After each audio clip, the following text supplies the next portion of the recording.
Always Anthony is the latest book from Terri Libenson, the eighth book in the Emmie and Friends series. It's out now. I have my copy right here. Thank you so much for your time today. Thank you for having me on. We Pleasure. got we got to chat because you've created this whole entire world, but let's talk a little bit about Anthony and Leah and what we're going to see in the story. Sure. Well, these are two characters who develop an unlikely friendship, and as their friendship grows, they discover they actually have a lot more in common.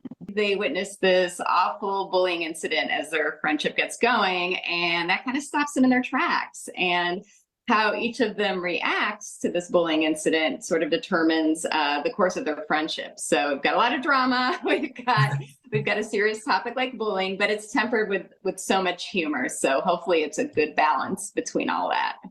I mean, especially too in this middle school age, is that if you're popular, you don't want to do anything to kind of disrupt that, and if you're not as popular, you don't want to give anybody more reasons to not make you more popular. For that to climb up that social ladder. So this is really a great topic for kids to read about, and maybe for parents to discuss with their kids.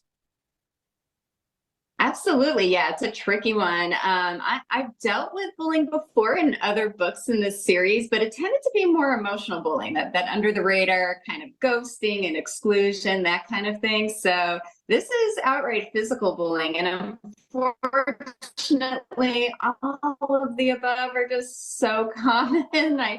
And kids, of course, they need to have talks with their parents or with, each other about this. And hopefully this book will help them navigate through that a little bit. And I think it's great for parents or grandparents or any kind of caregiver to read this as well. Let's talk a little bit about the expanded universe. We have Sarah, Ruby, Izzy, Brianna, Tyler, Jamie, Emmie. You created this wonderful world with all these wonderful lessons and all these wonderful stories. I mean, talk a little bit about that. So maybe someone picks up this book and maybe go check out some of the other ones in the series.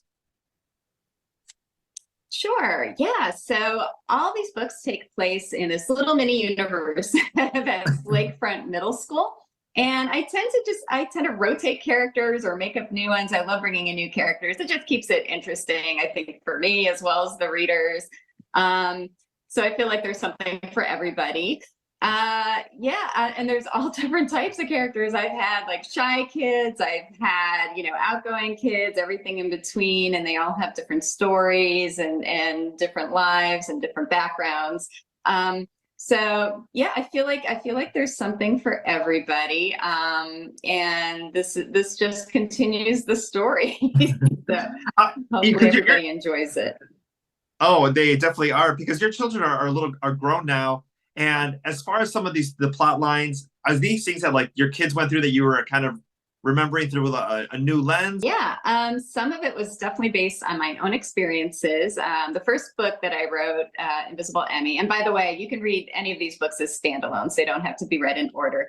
But the first one I wrote, Emmie, was pretty much based on myself, the shy, quiet, artistic kid, and kind of takes you through the book of her finding her own voice. I've written about some of my daughter's experiences as well. Just Jamie was actually loosely based on something that happened to my older daughter when she was in eighth grade. She gave me permission to write about it, and she's fine now. But sometimes it's just things I make up. Sometimes, I do a lot of reading myself and a lot of research and things like that. But a lot of it is definitely memory as well. And I just kind of try and write authentically. I feel like I'm stuck at 12. So, and some things just remain universal. Oh, wonderful. Well, Terri, thank you so much for your time today. Always Anthony in stores now. It's a great summer read for kids. And thank you so much for your time today. Thank you so much. It was a pleasure.